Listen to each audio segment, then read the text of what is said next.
जय हिंद एवरीवन, स्वागत है आपका वीनेशन ट्रिपल वन के एक नए एपिसोड में, जो आपके लिए लेकर आते हैं इंडियन डिफेंस की प्रमुख अपडेट्स को सबसे पहले। तो चैनल को सब्सक्राइब करना मत भूलिएगा।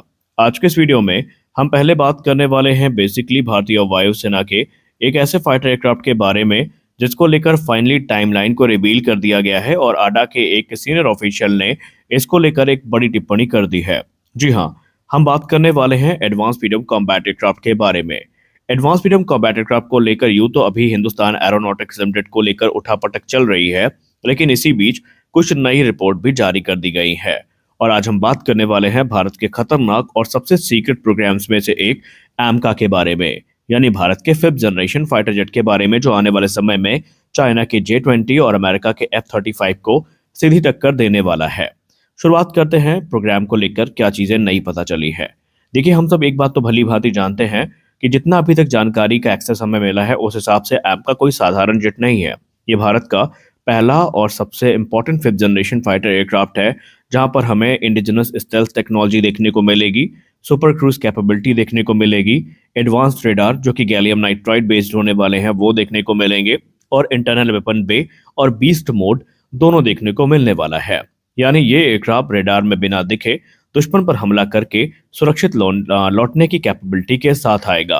फिलहाल तो इस प्रोजेक्ट में हमें डीआरडीओ, आडा और एचएएल का नाम सामने आता दिखाई पड़ रहा है, लेकिन क्योंकि एचएएल को लेकर अभी उठापटक जारी है, इसलिए हम यहाँ पर इनको थोड़ा अलग रखते हैं।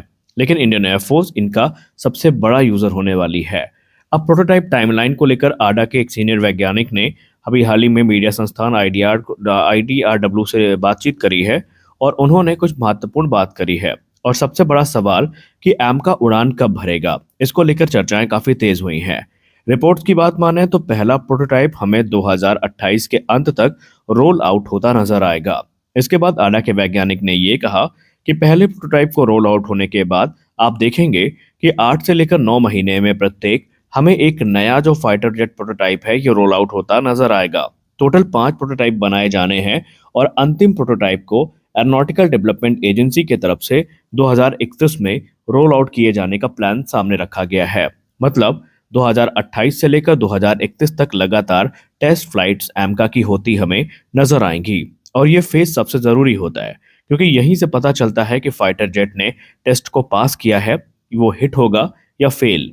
अब प्रोटोटाइप क्यों जरूरी है, आइए इस पे भी हम बात कर लेते हैं कि 5 ही प्रोटोटाइप यहाँ पर क्यों लिए गए हैं।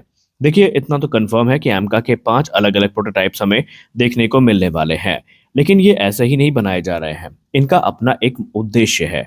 शुरुआती अगर हम 3 प्रोटोटाइप्स की बात करें तो इन पर टेस्ट होगा किन चीज़ों का।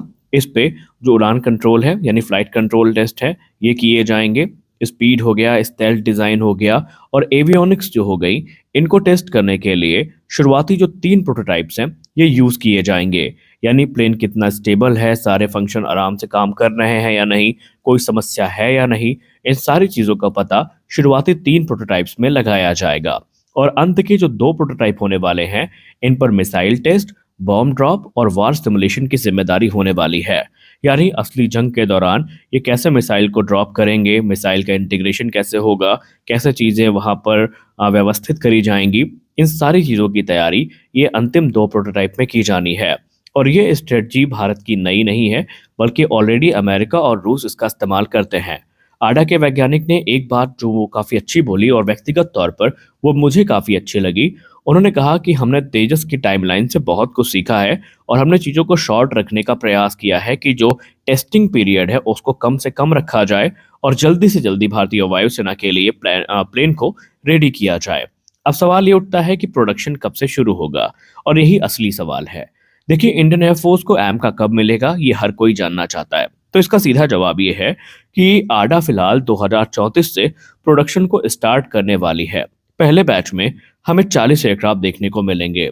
यानी हम ये मोटे मोटे तौर पर कह सकते हैं कि 2035 या उसके बाद ही हमें जो पहला स्क्वाड्रन है वो इंडियन एयरफोर्स में एक्टिव होता नजर आ रहा है। इसलिए हमें थोड़ा इंतजार तो अभी करना पड़ेगा। अब यहाँ पर आते हैं एक और सवाल पर जो सबसे महत्वपूर्ण है, वो है इंजन को लेकर के। मार्क 1 को लेकर आप सब जानते हैं कि जनरल इलेक्ट्रिक F414 इंजन का यूज किया जाएगा, जो हम अमेरिका से खरीदेंगे और ये इंजन 98 किलोन्यूटन का थ्रस्ट जनरेट करने में सक्षम है। यानी मार्क 1 में हमें पूरी तरीके से स्वदेशी इंजन देखने को नहीं मिलेगा, जबकि मार्क 2 का में ये कहानी पूरी तरीके से बदल जाएगी।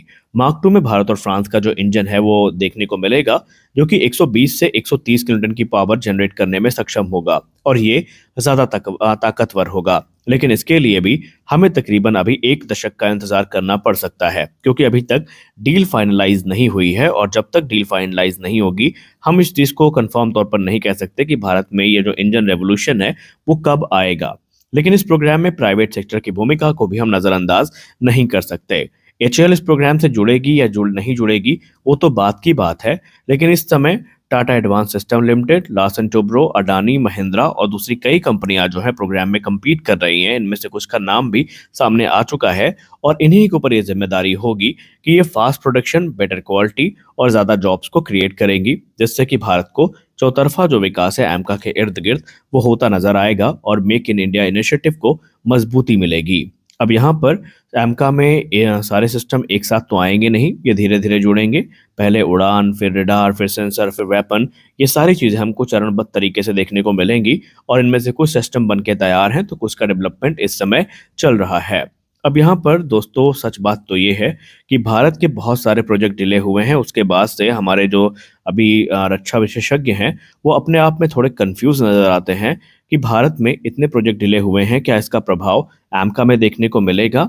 देखिए यहाँ पर एक चीज़ हमें समझनी होगी कि चाहे तेजस हो, चाहे कावेरी इंजन हो, चाहे अर्जुन टैंक हो, यहाँ पर हम सब ने डिले देखा है। लेकिन अब हमें उम्मीद है कि एमका टाइम पर आएगा, क्योंकि भारत सरकार ने खुद ये चीज़ें कह दी हैं कि अब यहाँ पर डिले नॉन निगोशिएबल है।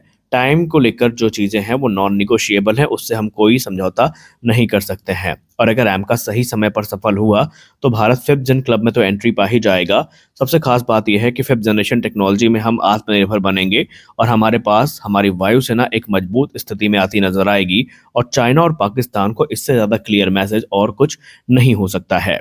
हालांकि आने वाले कुछ महीने जो एमका प्रोग्राम है उसके लिए काफ़ी महत्वपूर्ण होंगे, जहां पर रिक्वेस्ट फॉर प्रपोजल को इशू किया जाएगा और उसके बाद जो प्राइवेट कंपनियां हैं उनके रिक्वेस्ट फॉर प्रपोजल का जवाब देखा जाएगा और फिर एक विशेष कमेटी जिसका गठन किया जा चुका है वो ये डिसाइड करेगी कि किन 2 पार्टनर्स को सिलेक्ट करके 15,000 करोड़ रुपए की जो राशि है वो आवंटित की जानी है, जिसके आधार पर जो एमका का निर्माण कार्य है वो आगे बढ़ेगा। आने वाले भविष्य में आपको कुछ अनएक्सपेक्टेड सरप्राइजेस भी देखने को मिल सकते हैं, क्योंकि इस समय जो रिफाइनमेंट चल रहा है, जो बदलाव की लहर आई है, इससे कुछ चीज़ें व्यवस्थित भी होंगी, कुछ चीज़ों का पत्ता कटेगा और एक जो मोनोपोली अभी तक चली आ रही है वो अब खतरे में आ गई है एचएएल के। तो कुछ हफ्ते आने वाले अगले ये काफ़ी महत्वपूर्ण होने वाले हैं, तो देखना होगा इंटरेस्टिंग काफ़ी कि एमका का भविष्य क्या होगा और इसका निर्माण कैसे होने वाला है।